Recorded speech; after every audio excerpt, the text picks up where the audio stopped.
teu louvor. Que a bênção seja nossa, mas que a glória seja tua. E assim oramos e te agradecemos. Em nome de Jesus. Amém? Gente querida e abençoada do meu Deus, eu estou diante desse texto de 1 Pedro, capítulo 5, versículo de número 10, onde eu vou utilizar, por enquanto, só a primeira frase e a última do versículo. E o Deus de toda a graça. E a última, e Ele mesmo, o Deus de toda a graça, vos aperfeiçoe, confirme, fortifique e estabeleça. Eu quero falar para você hoje algo que me aconteceu nessa madrugada.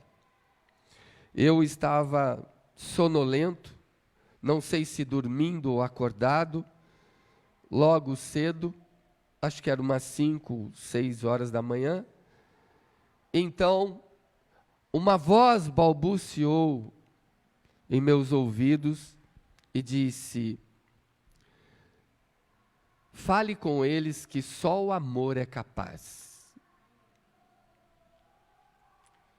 Eu já, há muito tempo atrás, eu recebi algo como hoje. Eu estava no Nordeste e num domingo, onde pela manhãzinha o Espírito Santo falou comigo: fale sobre o oxigênio do reino hoje na igreja. Eu não era nada naquela igreja, eu era um visitante naquela igreja. E eu peguei a Bíblia, comecei a estudar sobre o oxigênio do reino. E naquela igreja eu ia só visitar, eu estava de passagem. Então eu me vi pregando naquela igreja que eu participaria da escola bíblica. Eu não era pastor, não era nada. Era só um visitante. Então, eu estava sentado na igreja e alguém fala que o pastor faltou. E não se sabe como, nem porquê, alguém vem até mim e disse: você gostaria de dar a palavra hoje?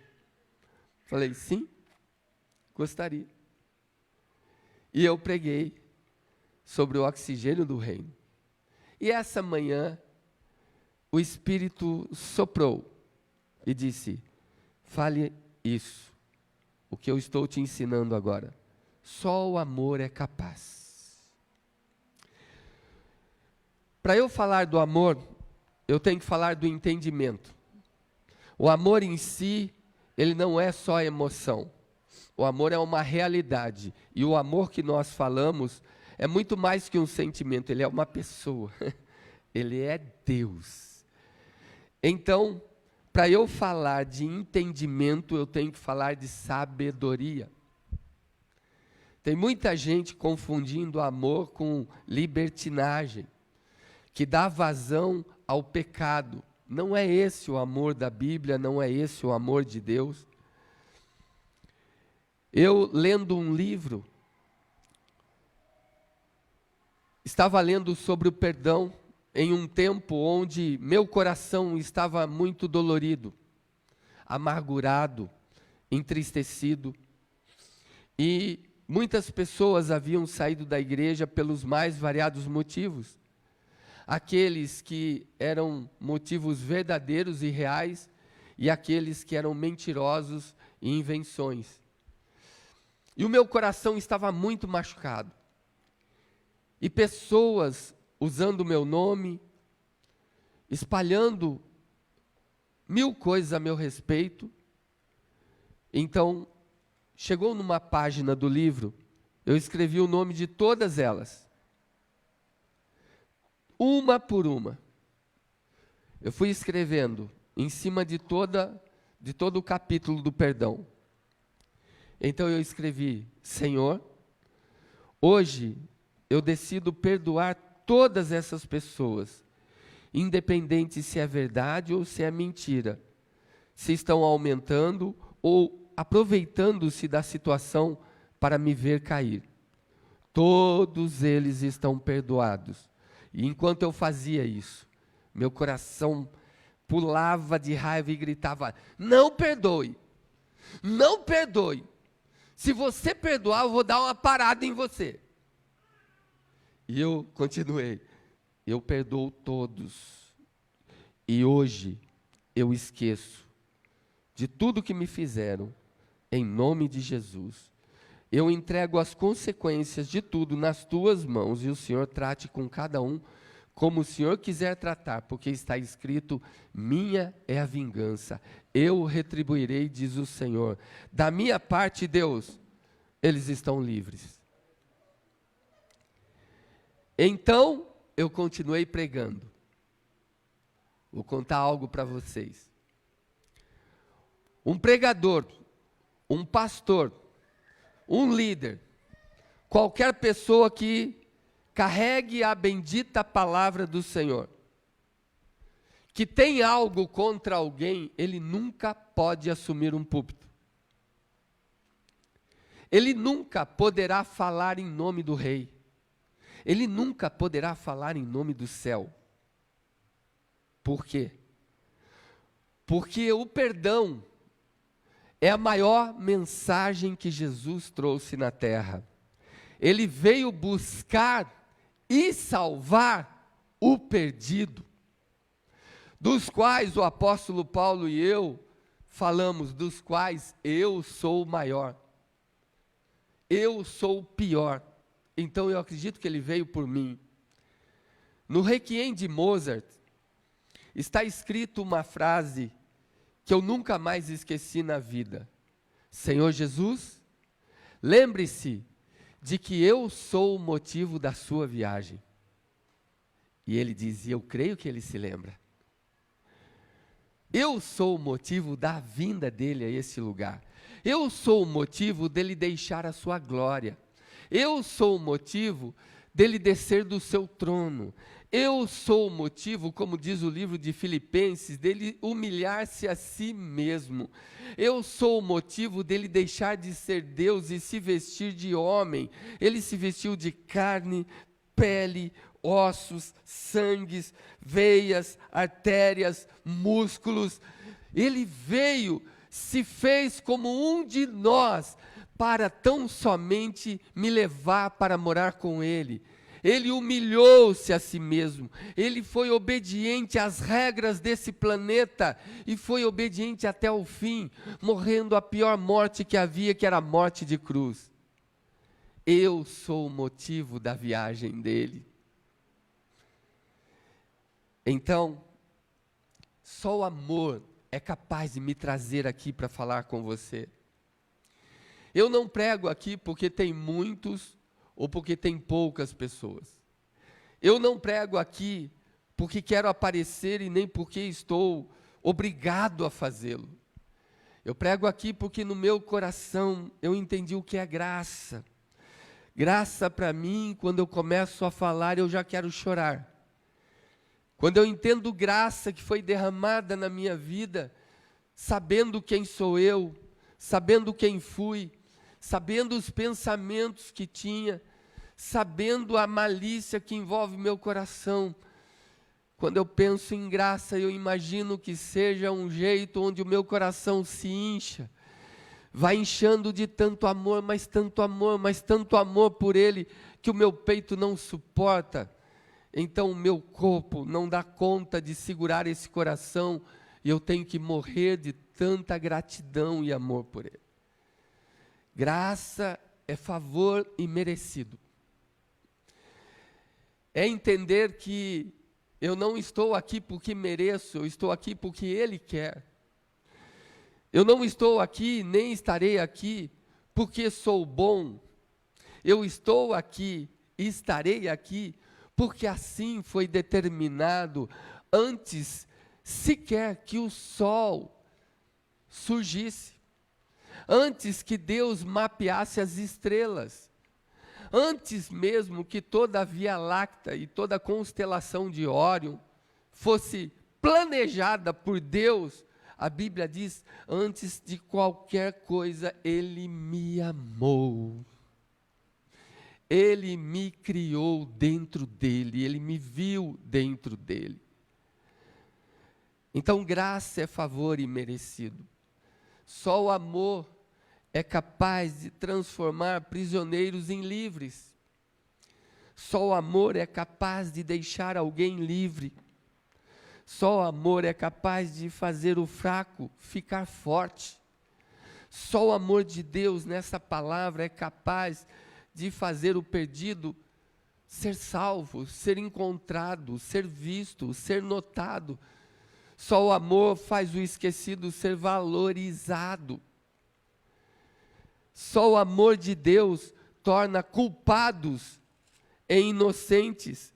Só o amor de Deus torna pessoas arrependidas em pessoas perdoadas. Então, o que eu venho lhe falar hoje é que não há outra mensagem no Evangelho que compreenda melhor ou que identifique melhor quem é Deus.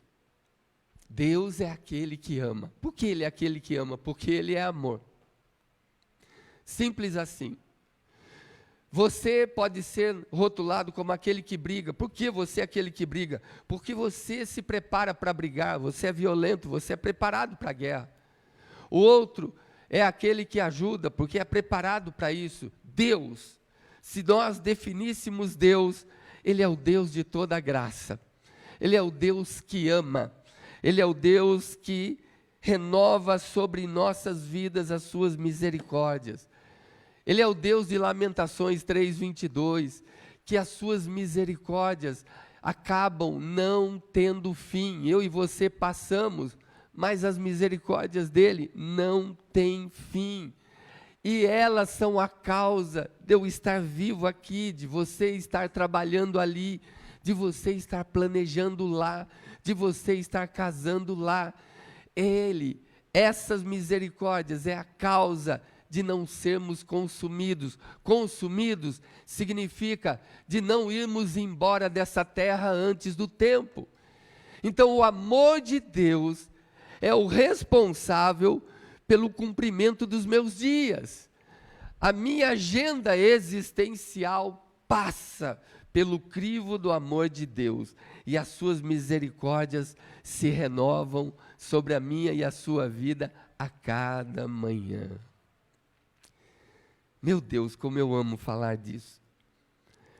Quando eu vou para o livro de Jó, no capítulo 12, verso 11, ali ele fala algo fantástico, que é bom você entender. O estudo de hoje eu vou mais lento só para que você entenda.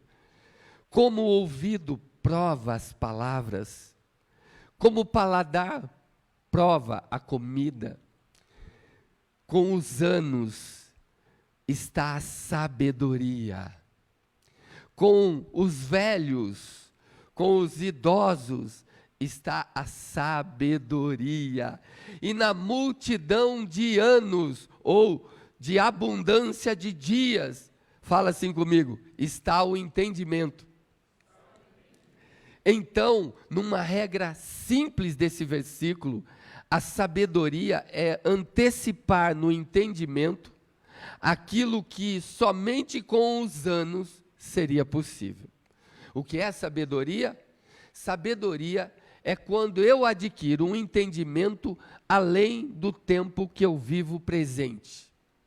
É onde eu falo comigo mesmo, você fala consigo mesmo a seguinte frase: veja a idade que você tem hoje, a experiência que você já adquiriu, o entendimento que você tem da vida, e você se pergunta assim: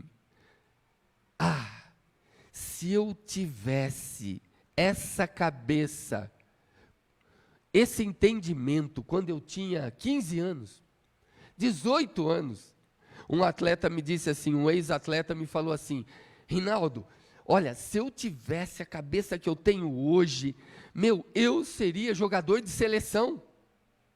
Exatamente, ele acertou.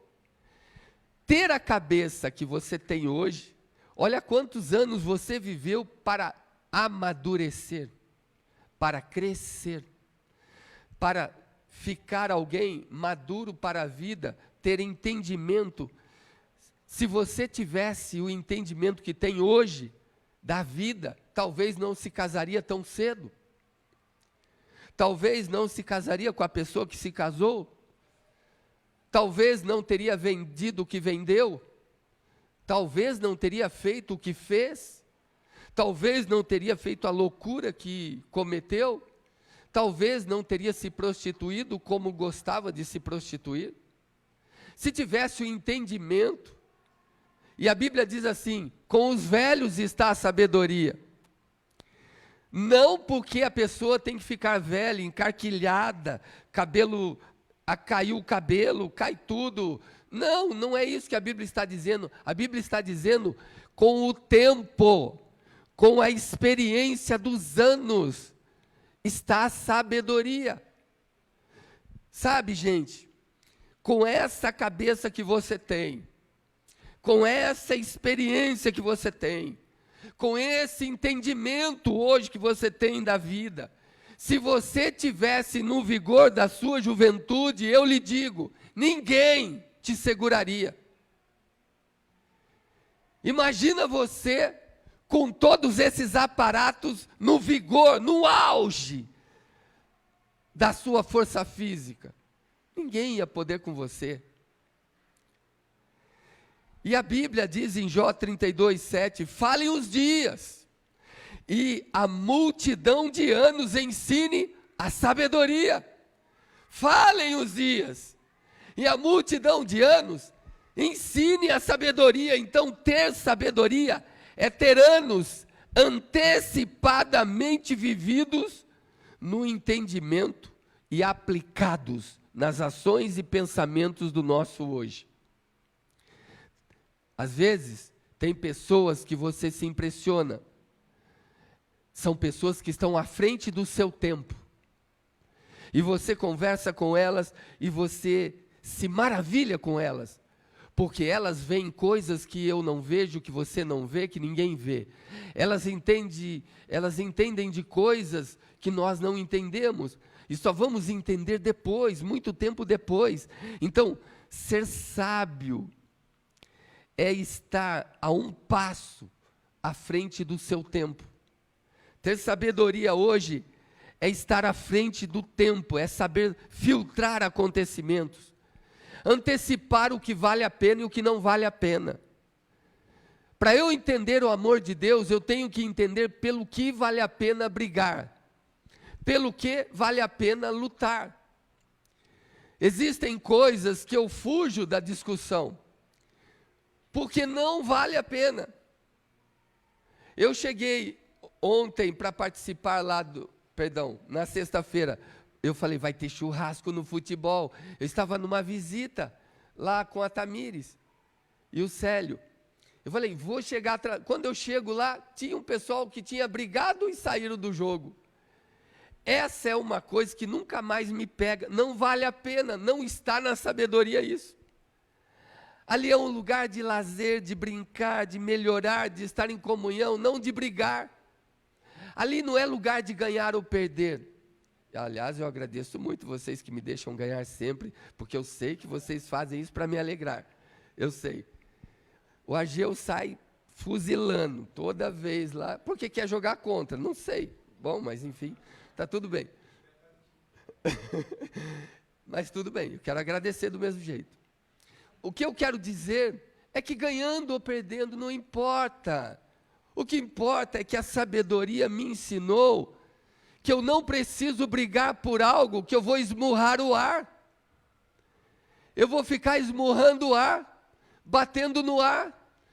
Você vai morrer de tanto bater e o ar vai te destruir, mas você não consegue destruir o ar. Tem coisas que falam, olha, fulano dá murro em ponta de quê? Pois é, tem muita gente dando murro no ar. Pelo menos faca você vê. Mas tem coisas que não faz parte da sabedoria. Briga-se por coisas que vão passar. Outras que já passaram. Outras que nem aconteceram ainda. e começa-se uma guerra, e alguém já chamou isso de tempestade aonde? Isso não faz parte da sabedoria. Para eu entender o amor de Deus, eu tenho que entender e viver e aprender a viver como aquela jovem que um dia eu conversando, eu ouvi a família falando mal dela, e eu vi que ela estava encurralada, sem saber o que fazer. Eu disse: olha, vai e conta a verdade para a família, antes que você seja culpada de tudo. E ela me disse uma frase que eu nunca mais esqueci: não adianta, Rinaldo, eles não alcançam esse entendimento, então eu estarei perdendo tempo, vou deixar o tempo mostrar quem eu sou. Isso faz parte da sabedoria. No afã de estar longe das agressões e do apontar de dedos da família, da culpabilidade familiar, cada um poderia assumir pegar um microfone, fazer uma live, explicar para a família toda e falar: não, eu não fiz, e eu não é para ser, eu sou assim, eu sou assado. E a Bíblia diz assim: não seja você que fala de você mesmo, seja outro que te louve, porque você vai travar o entendimento do outro. Quando você se elogia muito, o outro já bloqueia. A Bíblia sabe o que está falando. E ela me deu uma palavra que eu estou repetindo e replicando, porque ela disse: eles não alcançam esse entendimento. Ela estava à frente do seu tempo. Então hoje, quando eu entro diante do Todo-Poderoso, eu entendo que para algumas questões e alguns casos, é o tempo e a paciência. E alguém já disse que o tempo e a paciência são os maiores dos guerreiros. Eles são indestrutíveis. Mas para ter como aliado o tempo e a paciência, precisa de Se eu não tenho sabedoria, eu não sei lidar com os reveses, com as dificuldades, com as limitações, e eu não sei lidar com o problema. Todo problema em minha vida é falta de sabedoria. A mulher diz que o problema é o marido, porque ela não sabe lidar com quem? Com o marido. Ela tem falta de sabedoria onde? No lar. O marido diz que o problema é a mulher. Por que o problema para o marido é a mulher? Porque para ele tem falta de sabedoria. Ele não sabe lidar com o lar. Ah, o meu problema é o meu filho, é a minha filha. Saiu de casa, meu filho fez isso, entrou para o mundo das drogas, olha aqui, olha ali. Então, esse é um problema no relacionamento. Não soube criar o filho, não soube ajustar o filho, não soube colocar o filho debaixo de regras, não obedeceu os princípios estabelecidos na palavra bendita do Senhor. Foram pais frouxos, moles, com perdão da expressão, e eu vou correr depois de falar, bananas. Pais bananas. Ninguém atirou nada? Posso continuar. Moles demais, perdem o controle dos filhos, porque não observam a palavra bendita do Senhor, não têm sabedoria. Não, mas eu amo tanto que eu deixo fazer o que quer. Exatamente, você ama a ponto de matá-lo. Porque a Bíblia diz que quando a criança é entregue a si mesma, envergonha seu pai, envergonha sua mãe, e ela é motivada pelo inferno. Se você não assume o controle da direção, da criação dos seus filhos, um dia o Estado vai fazer isso e você vai ver para onde vai. Esse problema é problema de sabedoria. Você pode olhar as crianças que nunca levaram uma varada na vida. Eu levei tanto que eu tenho cicatriz até hoje. Eu tenho mapa no corpo. Crianças mimadas, onde os pais Ó, eu já falo, não deixe seu filho ser criado por vó. Filho criado por vó é mole. É mole. É mole. Eu tenho um grupo de negócios onde eu ligo assim para alguns, eu falo, fala aí, filho criado por vó. Ele já xinga lá do outro lado. Criado por vó não. Por qualquer coisa, menos por vó. Não aceitam. Porque já sabe que criado por vó é mole. Por quê? Vó é amor, é carinho, é bebê. Não, filho, não carrega esse copo. O copo é pesado. Daqui a avó pega para você. Às vezes dá vontade de pegar a avó, mas dá.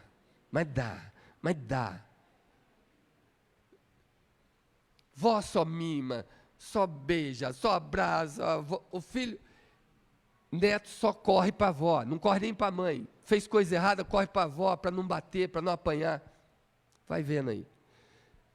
Deixa para a revelação ensinar aqui, senão para a gente passar daqui. Isso é problema de sabedoria, gente. Lá na frente vai ter criança mole, que não aguenta o tranco. A avó não vai conseguir acompanhar. E aí ele não está preparado para encarar o não da vida, as dificuldades da vida. A palavra do Senhor diz que por mais que eu fale, aquele que não tem entendimento não ouve. Por mais que eu mostre, eles não veem. Mas eu digo a vocês, não parem de crer, porque o dia vai raiar. A noite não é eterna. Ela não dura para sempre. Alguns amadurecem cedo. Alguns têm um entendimento cedo. Outros levam anos para descobrir que não vale a pena brigar por isso. Não vale a pena ficar revoltado com isso. Não vale a pena romper amizades por isso. Não vale a pena, por causa do orgulho, fazer isso.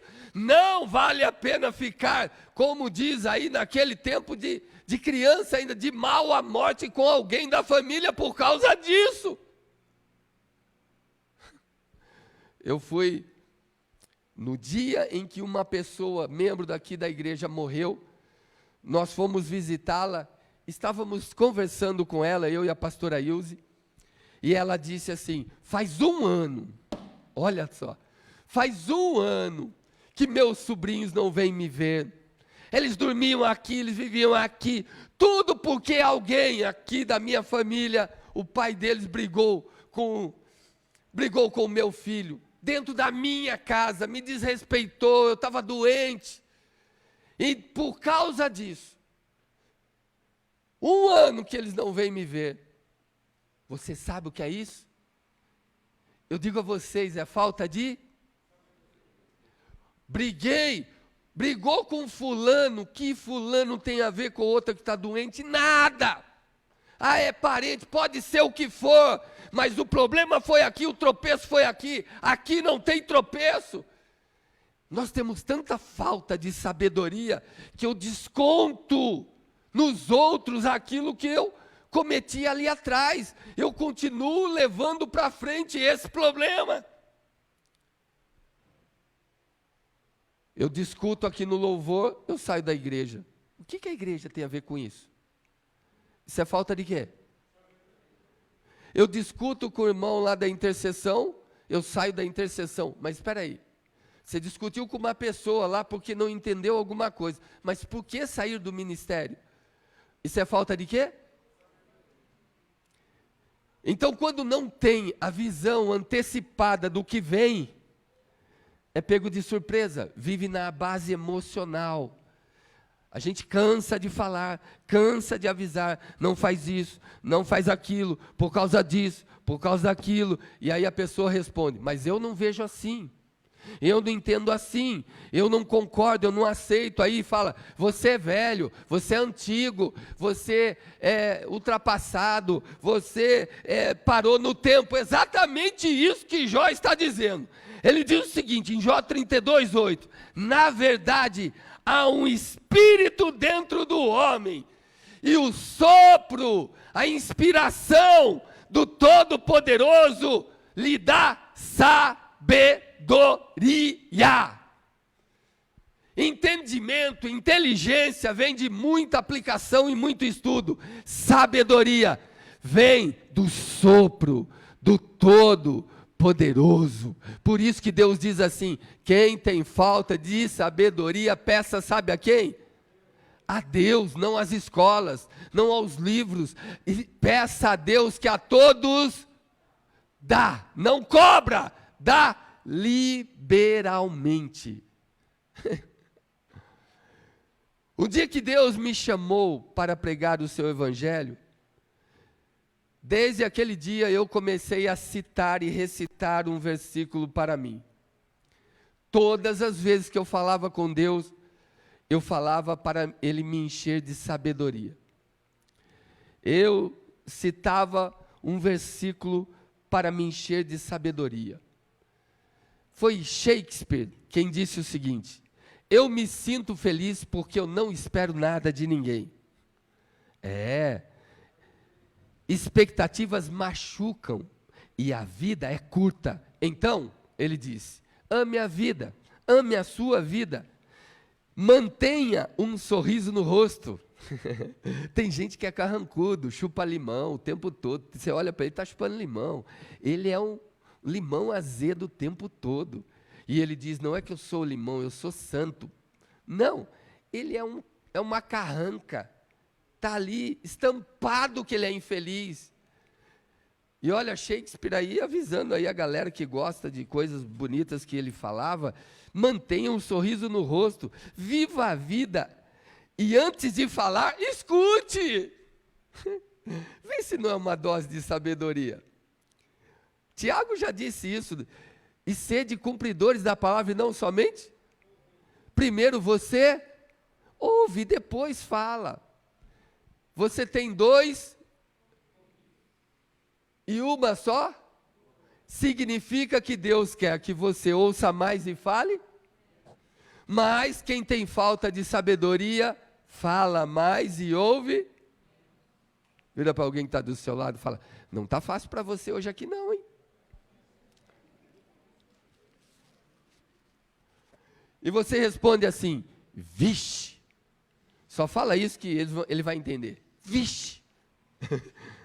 Entendeu aí? Vixe. É ou não é? E ele disse mais, antes de responder, pense, maluco. Antes de você já dar a resposta, alguém falou alguma coisa contra você, você já vai dizer, mas a culpa não foi minha, a culpa é do outro. Não, o outro que é assim, mas é por causa disso. Nesse dia eu não estava inspirado. Ei, antes de responder, ouça, pensa, raciocina. Jumento que não raciocina, jumento que já relincha logo.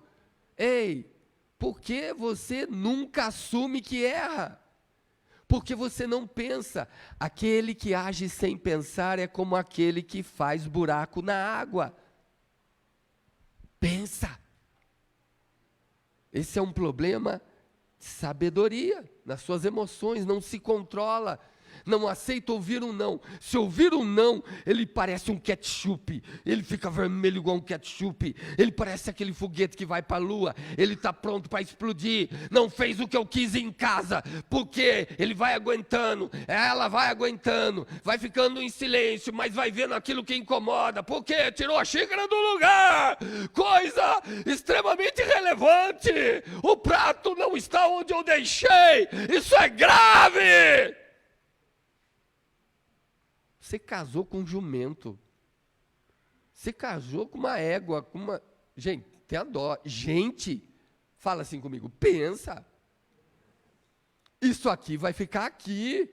Esse prato vai ficar, pode ser a porcelana mais cara do planeta. Ela vai quebrar. Tem coisas que têm valores eternos, pelo amor de Deus. E tem coisas que têm valores passageiros. Um dia desse, eu contei para vocês, eu tirei um carro zero, e eu vi uma pessoa, que por inveja passou atrás do carro com um prego e riscou assim, ó. E as pessoas vieram me contar, que também viram. E eu disse: ei, entenda, ele está com ciúmes. Ele fica com o prego, eu fico com o carro, e vida que segue. Você entende isso ou não? Eu não vou morrer por causa de um carro. Eu consigo andar com o carro riscado. É vida que segue. Porque eu tenho um alvo. Meu alvo não é morrer com um cara que anda com prego na mão. Pensa que eu gostei? Não. Mas eu disse, eu sei que ele está enciumado. Por que eu vou machucá-lo? Deixa eu. E eu fiz questão de não arrumar. Me indicaram quem arrumasse. Falei, pode deixar. Pode deixar. Mas por que deixar? Eu quero que ele veja que eu não me importo com isso. Não tem significado para mim. O carro me serve, eu não sirvo ao carro. Tem gente que tem tanta falta de sabedoria que cuida mais do carro do que da mulher. Tem mais ciúmes do carro do que da mulher. Hoje é do telefone, né? Se o filho falar, pai, você esqueceu o telefone aqui em casa. Ah, tá bom. Ah, mas deixa aí que depois eu vou fazer aqui, depois eu pego. Fala, só um detalhe, a mãe está mexendo nele. Ele volta. Você vai ver quanto tempo ele volta. Ele parece um foguete. Ele vem voando por cima das ruas assim. A mãe está mexendo no WhatsApp, hein, pai? Pior coisa que o marido ouve. É tudo problema de... Nós encurtamos os nossos dias e não experimentamos o amor de Deus. Esse é o ponto. Quando eu não aprendo isso, gente, antes de gastar, ganhe, pelo amor de Deus. Não gaste sem ganhar, porque isso é falta de... Não, mas se não for assim, nunca teremos nada. Pobre tem que fazer 1.001 prestações. Mas são 1.001 prestações de R$100. Depois, continua 1.001 prestações, aí ela faz de 50, aí o outro faz de mais 150. Não deu o ganho total ainda. Se você chega no seu limite, você não tem respiro, não tem margem. Qualquer coisa que aconteça te destrói, porque ganha, não sabe quanto ganha, mas gasta além do que ganha, gasta antes de ganhar. Isso é falta de sabedoria, gente. E depois vem para a igreja fazer campanha. Vamos fazer campanha. Pastor faz campanha aí. Campanha de quê? Prosperidade. Vamos prosperar. Vamos lá então, prosperidade. E a pessoa está gastando mais do que... Isso é problema de Deus ou de sabedoria? Deus vai falar assim, você vai presa porque não tem sabedoria. Mas eu sou tua, eu sou teu. Pode ser meu, mas vai ser meu preso. Porque tem falta de... Understand, please? Viram como nós estamos vivendo? Eu não consigo experimentar o amor de Deus se eu não entender o amor de Deus.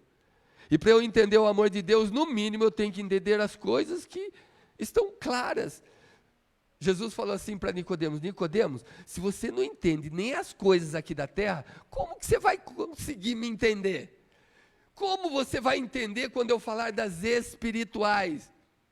Foi Shakespeare quem disse, antes de odiar, ame. Ame para ver se você consegue continuar odiando. Vira para alguém que está do seu lado e fala assim, eu estou com dó de você. Não, de verdade, eu estou com dó de você. Antes de magoar, sinta, se coloca no lugar do outro. Olha, eu vou dar uma lição, eu vou acabar com ele, eu vou acabar com ela, eu vou mostrar com quantos paus se faz uma. Eu vou mostrar. Comigo é assim, escreveu, não leu. Se coloca no lugar dele, por que ele agiu desse jeito? Cada um tem sua dor, cada um tem o seu momento íntimo, cada um tem o seu choro invisível, cada um tem o seu problema não falado, cada um tem o seu coração não aberto. Cada um tem o seu quartinho escuro ali, você não sabe o que está acontecendo com ele naquele dia. Antes de morrer, viva. Antes de desistir de tudo, tente pelo menos. Tem gente que fala assim, não adianta que eu não consigo, não consigo, não consigo. Tenta! Vai que você consegue, pelo menos tenta. E antes de morrer, viva, porque tem gente que vai morrer e não viveu. Passou por aqui, mas não vi. Imagina você chegar no final dos seus dias, olhar para trás e falar assim, caraca, meu, o que eu fiz da minha vida? Fiz nada. Só comi, bebi, dormi, engordei, fiquei uma bola, pareço a bola 8. Olha só. É muito sofá, é muita pipoca, muito guaraná, para os que gostam aí das outras coisas. É muito isso, muito aquilo. Gente, a sabedoria governa o mundo. Se você não tiver sabedoria, não vai entender que ela está apontando para o amor. Não vai entender o que ela está falando acerca de Deus. Eu cresci num ambiente de não graça, onde tudo era proibido e nada era permitido. Eu, na igreja, cresci numa igreja que não podia raspar a perna, raspar sovaco, não podia a mulher usar brinco, não podia usar maquiagem, não podia homem usar shorts, não podia jogar bola, não podia nadar de sunga, não podia ir para a praia, não podia cortar o cabelo, não podia usar a mulher calça comprida, não podia mulher cortar o cabelo, mulher não podia pintar as unhas, mulher não podia usar joias, não podia raspar nada, ela parecia um bichinho de pelúcia. Eu cresci nesse ambiente da não graça. Quando perguntava, você é crente? Você na escola, eu sofria bullying, porque quando falava, que religião é a sua? Naquele tempo, se sabia ainda, todo mundo. Aí colocava assim, não era evangélico, evangélico é moda, eu sou crente. Ixi, esse aí é crente, esse não pode jogar bola. Claro que eu posso, eu gosto. Não pode, crente não pode. Eu cresci no ambiente da não graça. Eu cresci no ambiente onde tudo era proibido. As pregações dos púlpitos eram pregações do Monte Sinai, não era da cruz do Calvário. Era pregação que descia ripa, descia fogo e a cabeça era cortada no culto mesmo. O negócio pegava. E a ênfase do culto era o inferno e não o céu. O diabo é que convertia as pessoas e não o Espírito Santo. De tanto medo do diabo, a gente levantava a mão querendo Jesus. Eu cresci no ambiente da não graça. Eu cresci com a igreja, sabe, cheia de regras, cheia de lições, cheia de mandamentos. E então eu comecei a entender um pouquinho a palavra de Deus. E eu vi alguma coisa que aconteceu esses dias. Uma pessoa disse assim a mim, mas a igreja que você nasceu, cresceu naquele... Mudou muito. Agora ela é do Belém, de Israel, de não sei aonde, ela mudou. Eu falei, sério? Mudou? Mudou, agora você pode, agora toma banho, agora pode dormir sem roupa também, porque antes não podia, né? Tinha que dormir vestido, de paletó, gravata e tudo, e para tomar banho você tomava banho de roupa, tudo, porque Deus não podia ver você pelado. Eu falei, mas Ele criou eu dentro da minha mãe sem roupa, como é que não pode ver? Coisas vinham na minha cabeça, eu ficava doido. Será que está certo o que eu estou seguindo? Esse é o ambiente da não graça. Ele falou, então, a igreja sua mudou, aquela igreja mudou. Eu falei, mas o que mudou? Deus, a palavra ou a igreja? Não, a igreja mudou. Eu falei, então, se a igreja mudou, tenho outra pergunta.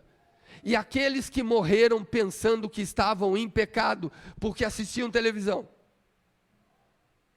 Porque usavam calça comprida para trabalhar? E aqueles que morreram no pecado, com a consciência no pecado, o que vamos fazer?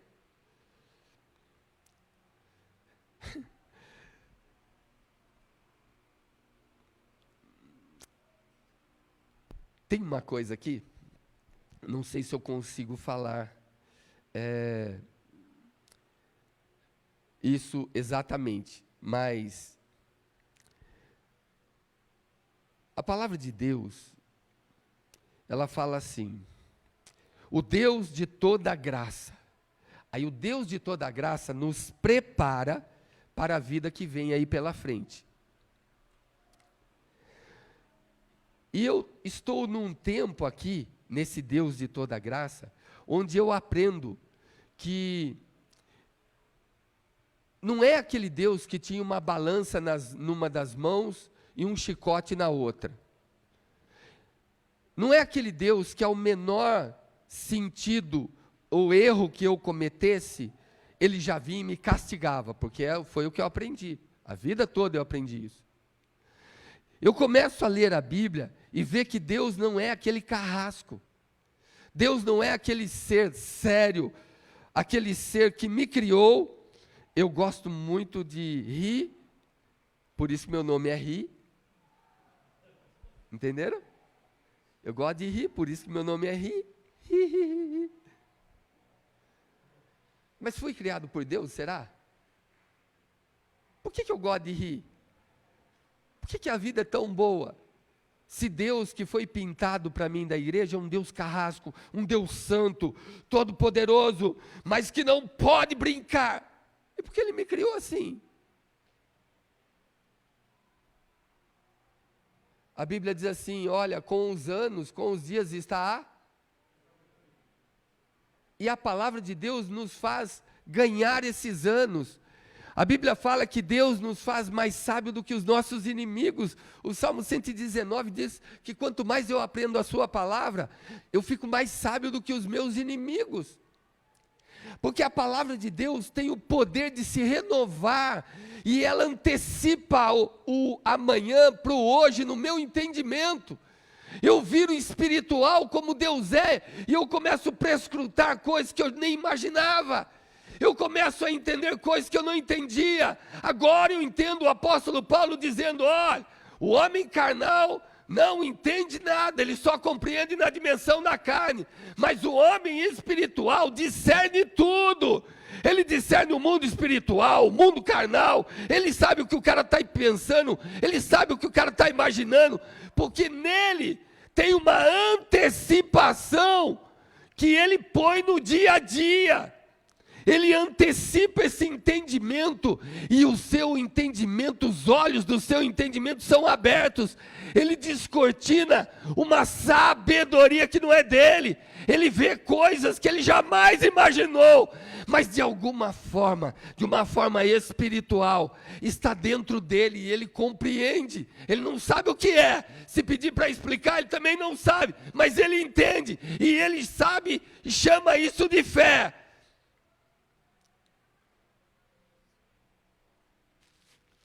Tinha uma mulher, tinha uns 80 e poucos anos, cega. Pastor Antônio foi visitá-la. Numa turnê na sua cidade, foi visitar a irmã Olívia, cega. 80 e poucos anos, vivia sozinha na sua casa. E quando ele chega lá, quando ele entra no portão, ela, lá de dentro, grita, paz do Senhor, pastor. E ele diz, como assim? Como assim? Como assim? E ela disse, o Espírito Santo me disse que o Senhor estava vindo. Vai explicar isso. Vai explicar isso. Mulher de quase 90 anos, como que se explica isso?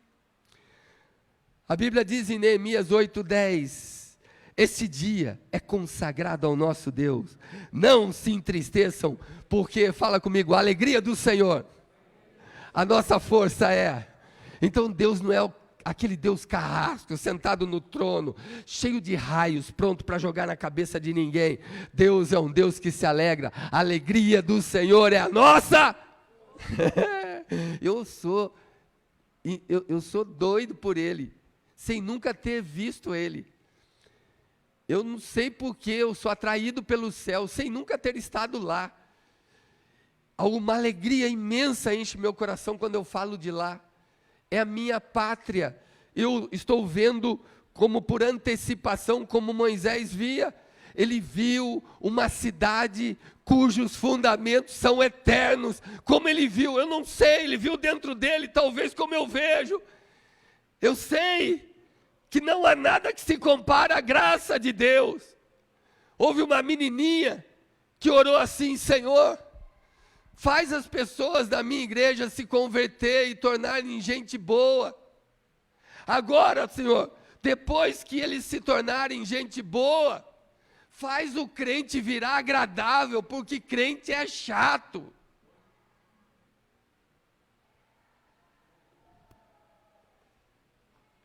Você é legal? Crente, quanto mais santo ele está, quanto mais em comunhão, ele é chato. Sabe? Então as pessoas entendem isso, não há graça entre nós. Foi um homem chamado Mark Twain que diz assim: eu coloquei um cão e um gato numa gaiola, eles se deram bem. Eu coloquei depois um pássaro, um porco e uma cabra, fiz uns ajustes e eles conseguiram ficar presos lá um tempo e não brigaram. Aí ele disse, eu tive uma ideia, eu coloquei um batista, um presbiteriano, um assembleiano, um quadrangular, um adventista, um católico, um mórmon, e ele foi falando. E eu tive que abrir a jaula, porque senão nenhum saía vivo. Tudo em nome de Deus. Só o amor me faz ver quem é Deus. E para eu encontrar esse amor, eu tenho que entender o ambiente da não graça que eu estou vivendo. Gente, querida, eu vou pular essa parte, porque é a parte que realmente eu parei ali, que eu não queria entrar, porque é longa. Mas eu vou pular essa parte para falar uma coisa. Há um tempo atrás, quando nós abrimos a igreja, um irmão que eu não vou dar o nome para não envergonhá-lo, ele chegou para mim e falou assim: Rinaldo, graças a Deus, a igreja lá da esquina fechou. É um concorrente a menos, nós estamos começando agora, nós estamos com tudo. E eu olhei para ele e falei assim: como?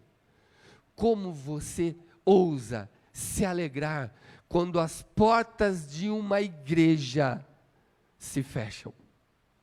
Olha o entendimento, olha o ambiente da não graça. Você se identifica com isso? Muitos pastores fazem isso, essa competição por almas. O marketing do culto é o ganho pessoal. Eles trabalham aqui pelo dízimo, eles trabalham após o lucro. Ninguém se preocupa em tirar o espinho, tirar o carrapicho da ovelha. Eles trabalham para roubar a lã e o leite da ovelha. Olha o marketing, olha o que nós estamos falando. O mundo hoje respira inconscientemente uma atmosfera de falta de graça. Há uma competição generalizada. O que importa é eu.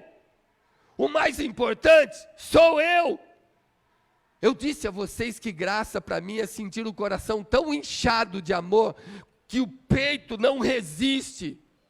Então eu vou dizer a vocês o que é graça. O que é esse favor imerecido. Um vagabundo está em Manhattan. Ele está dormindo no cais. Ele está dormindo com as carcaças de peixe podre do lado. Ele está vivendo num ambiente fétido, onde os peixes, aquilo que não serve, que vai ser jogado fora, faz parte do círculo do lugar onde ele dorme. E ele acorda com fome, faminto. Então, nesse momento, ele já pensa quais os restaurantes que ficaram abertos a noite toda, e o lixo que foi jogado, ele vai revirar esse lixo. Ali, quem sabe, ele vai encontrar um pedaço de pizza velho, que alguém só mordeu um pouco. Ele vai pegar um resto de macarrão, batatas fritas. Então ele sai pelos lixos, e vai pegando, e vai comendo tudo quanto pode. Então, depois de comer, ele pega um saco velho lá, sujo do mesmo jeito, bota o resto de comida para mais tarde. Só que em cima do alface murcho, ele vê um bilhete de loteria, que é da semana passada ainda, já foi. Mas, por hábito, ele pega e bota no bolso. E vai embora. Vai embora agora em busca de comida fresca. Vai andando pela cidade. Já pela tarde, ele está passando perto de um lugar onde ele pode, numa lotérica, para você entender, onde ele pega o bilhete e tira o bilhete do bolso. Fala, vamos ver. O primeiro número bateu, o segundo bateu, o terceiro bateu, o quarto, quinto, sexto bateu. Ele diz, não pode ser. Lá são 7 números, o 7º bateu, bateu, e esse homem ganhou na loteria. Então, de manhã, a história dele termina assim. De manhã, ele era um maltrapilho, um vagabundo, morando no cais, vivendo solitário, no meio da sujeira. À tarde, ele estava na televisão, barbudo, sujo ainda, mas com uma conta de $243 mil por ano durante 20 anos, recebendo durante 20 anos. Isso é graça. Ele trabalhou para conseguir esse bilhete? Ele fez alguma coisa para merecer esse bilhete? Ele era preocupado com o nível social, com as pessoas? Não. Ele fez qualquer coisa que pudesse olhar para ele e falar, você é um cara decente, está sofrendo, mas é batalhador. Não! Isso é graça.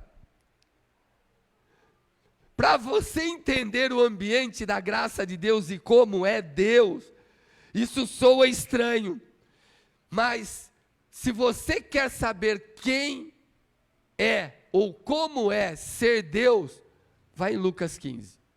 Lucas 15 tem 3 histórias ali. E eu vou encerrar com essas histórias.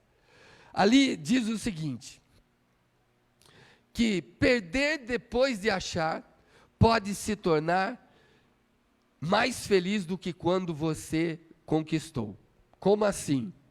Lá fala da história da ovelha perdida. Então, quando você olha a história da ovelha perdida, a Bíblia diz assim, onde uma ovelha se desviou do aprisco e tinha outras 99. O bom pastor, ele deixa as 99 no deserto, detalhe, no deserto, e sai em busca daquela que se perdeu. E quando ele volta com ela nos ombros, fantástico o que a Bíblia diz disso. Quando volta com ela nos ombros, a Bíblia diz assim, a alegria dele é tão grande que ele associa ao céu. E ele fala, assim também, haverá alegria diante dos anjos do céu, por um só pecador que se arrependa. Amém?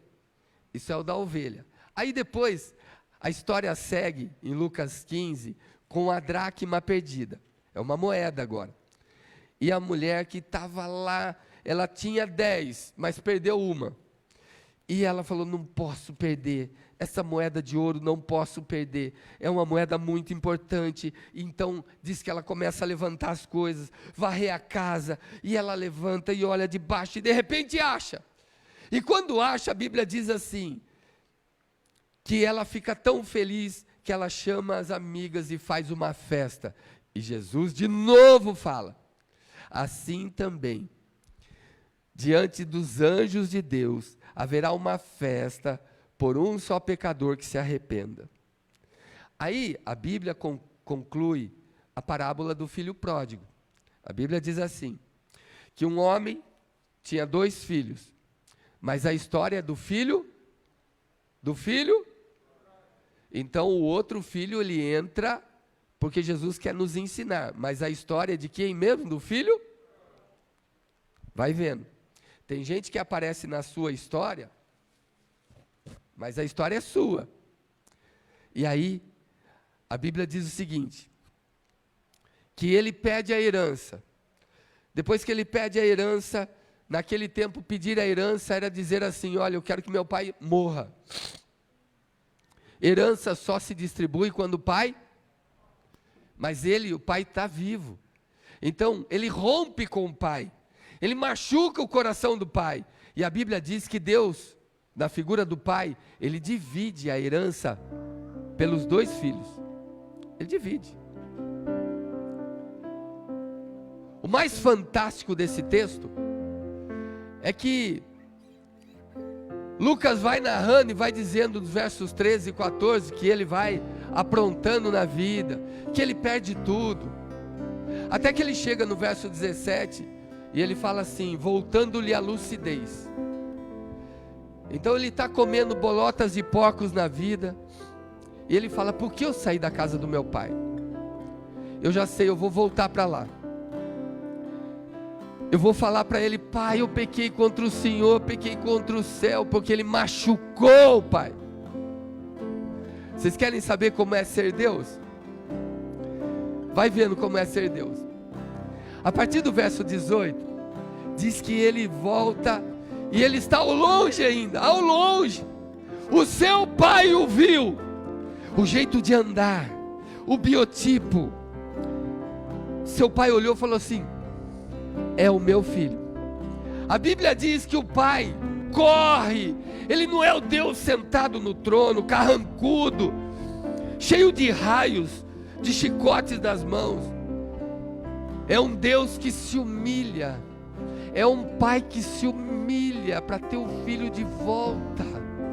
Ele vai ao encontro do filho. E quando ele chega ao encontro do filho, o filho ensaia o discurso. O filho ensaia a desculpa, o filho ensaia a explicação, e o pai fecha a boca dele, não deixa ele falar nada, abraça o filho. A Bíblia diz que ele beija o filho, ele não pergunta, ele não dá o sermão que todos nós queremos dar. E aí, macho, aprendeu a lição? E aí, bacana, vai fazer de novo?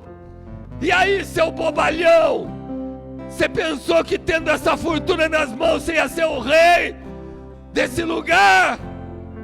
E aí, gostou? Não, ele não faz isso. Ele nem deixa o filho se desculpar. Ele beija o filho, ele abraça o filho, porque dentro do coração daquele homem pulsava o coração de Deus e o que Deus sente por nós. Só o amor é capaz de fazer isso. Só o amor passa por cima do seu orgulho próprio ferido. Só o amor perdoa quem rouba.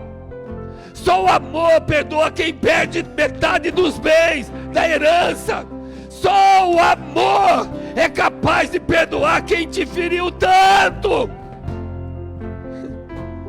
Meu Deus, pelo amor de Deus, deixe Deus ser Deus. Deixe Ele ser Pai como Ele é. Não tire Ele da realidade que Jesus explicou. Muitas pessoas leem a Bíblia na visão dos profetas.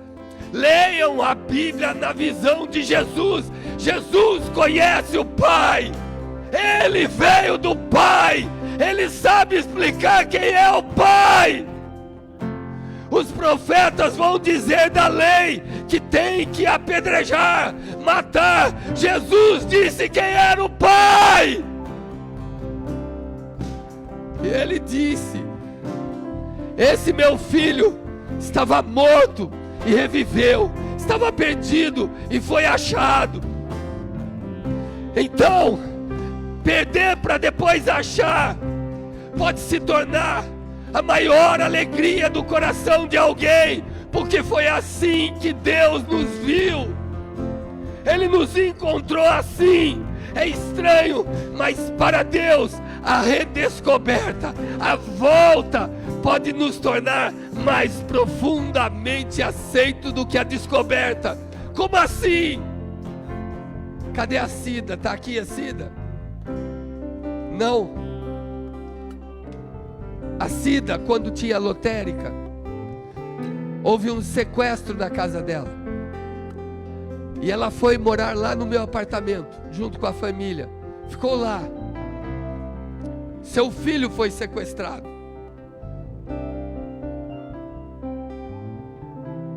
E eu aqui fiz todas as tratativas com os sequestradores. Ela chorava dia e noite. E durante o dia, ela ficava na sacada do meu prédio, pensando no seu filho. Ela tinha uma alegria de ter gerado aquele filho, sim ou não? Mas a dor dela era tão atroz. Ela não dormia, ela não descansava. A família toda se mudou para lá para poder ter descanso, com medo que os sequestradores voltassem na chácara onde moravam. E depois que eu negociei o resgate do Rodrigo, quando a Cida pôde ter o Rodrigo de novo nos braços, eu digo a você, ela podia exemplificar o que Deus sente quando o filho volta. A alegria dela era muito maior do que ter gerado o filho, porque agora era tê-lo de volta, é estar nos seus braços de novo. Quando a Sara estava longe de casa, 3 anos longe, eu não pensava quando eu tive a Sara, quando ela nasceu, eu pensava quando é que eu vou abraçar de novo ela. Parecia que o meu coração ia explodir de tanta alegria quando eu abracei, quando a beijei, quando a trouxe de encontro ao peito. Você quer saber como é ser Deus? É ser assim, apaixonado por você.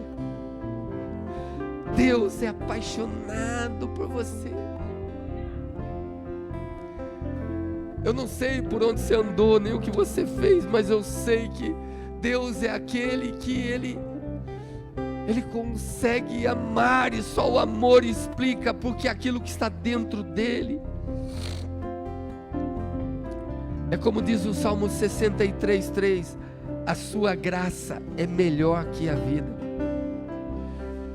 Jesus, quando conta essas parábolas, Ele conta, não é para ensinar como viver bem nesse planeta, Ele conta para ensinar quem Deus é e quem Ele ama.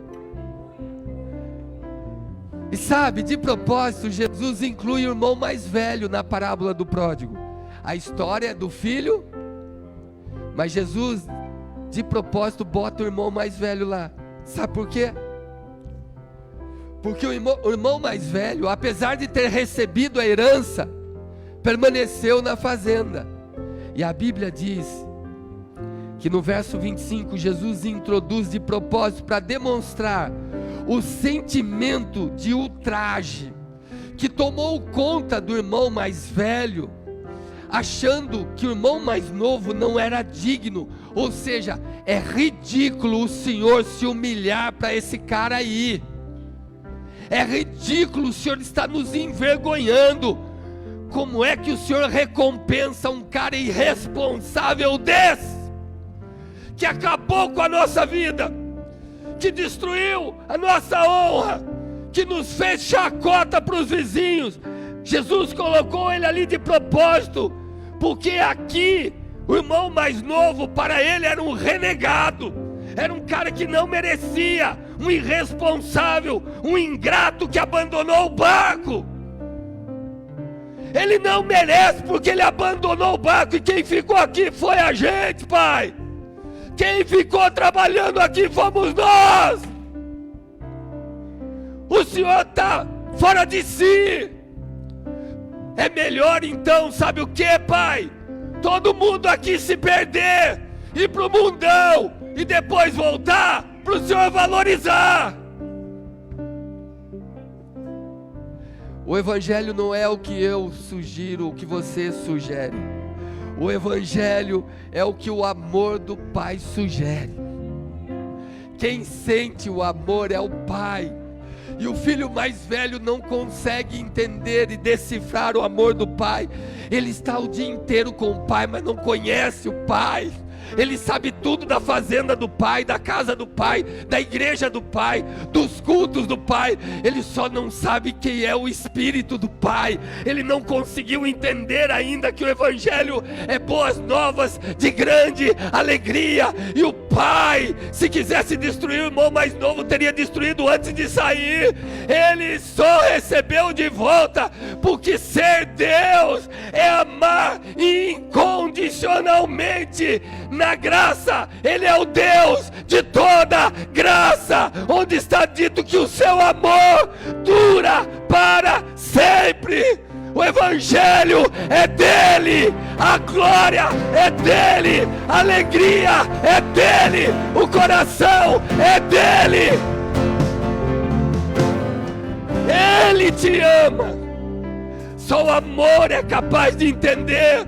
Olha o fariseu e o publicano, fariseu todo religioso, todo certinho, e ele aceita o publicano, que não tem coragem de tanto pecado, de tanta falha, de tanta pisada na bola, não tem coragem de olhar para o céu, mas bate no peito, curva a cabeça e diz: tem misericórdia de mim, porque eu sou pecador. Em toda a Bíblia, Deus demonstra notável preferência por pessoas autênticas a pessoas boas. Ele prefere quem é, o que é, pecador ou não, sujo ou não, derrotado ou não, mas não esconde o que é para Ele.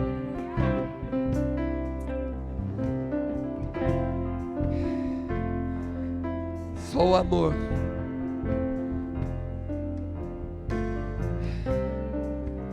Que eu quero dizer para você, como palavra última: eu não mereci estar aqui. Eu sou igual o apóstolo Paulo dizendo: eu não mereci estar aqui. Ele sabe que o quanto eu fugi de estar aqui. Ele sabe quantas desculpas eu dei para não pastorear. Eu dizia a ele: Senhor, não preciso de título, não preciso estar na frente, eu ajudo, fica tranquilo, estou na obra, mas não preciso nada disso. E ele me chamava. Há muito eu não deveria estar aqui, mas assim desejou o amor dele. Só o amor é capaz disso. Só o amor é capaz de pegar uma pessoa como eu e colocar aqui em cima. Só o amor é capaz de pegar uma pessoa como você e salvar. Só o amor é capaz de olhar para você e te aceitar. Só o amor. Só o amor é capaz de olhar para os recônditos da nossa alma, para os ódios embutidos, as autojustificativas. Por mais que eu queira demonstrar que sou bonzinho, eu sei o diabo que mora em mim. Só o amor é capaz de vencer tudo isso, olhar para mim e para você e nos receber de volta. E a Bíblia diz assim: assim haverá alegria diante dos anjos do céu por um só pecador que se arrepende. Ai, como Deus ama quando você volta para Ele. O mundo fala assim: não volte, você não é digno, você pisou na bola, você não serve para mais nada, o diabo te tira do céu. Mas o amor de Deus vem te buscar nessa noite e vem dizer ao mais profundo, na divisão da sua alma com o seu espírito: volte para mim, porque eu nunca deixei de amar você. Fique de pé, vamos voltar para Ele. Só o amor é capaz de me entender. Só o amor é capaz de entender quem está sofrendo. Só o amor.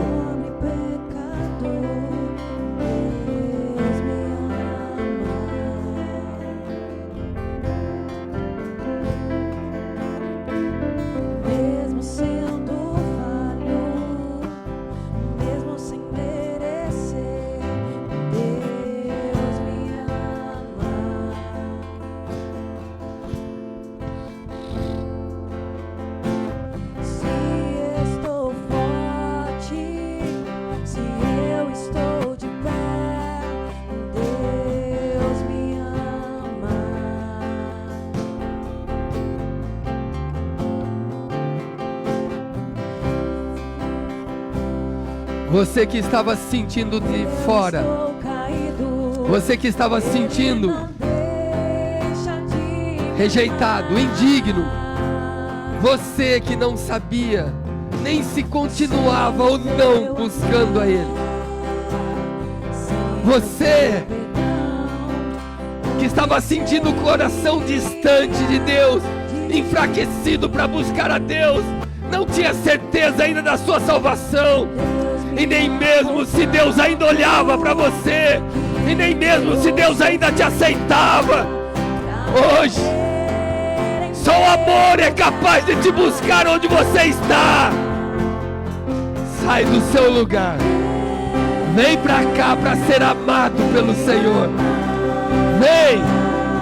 Vem para frente.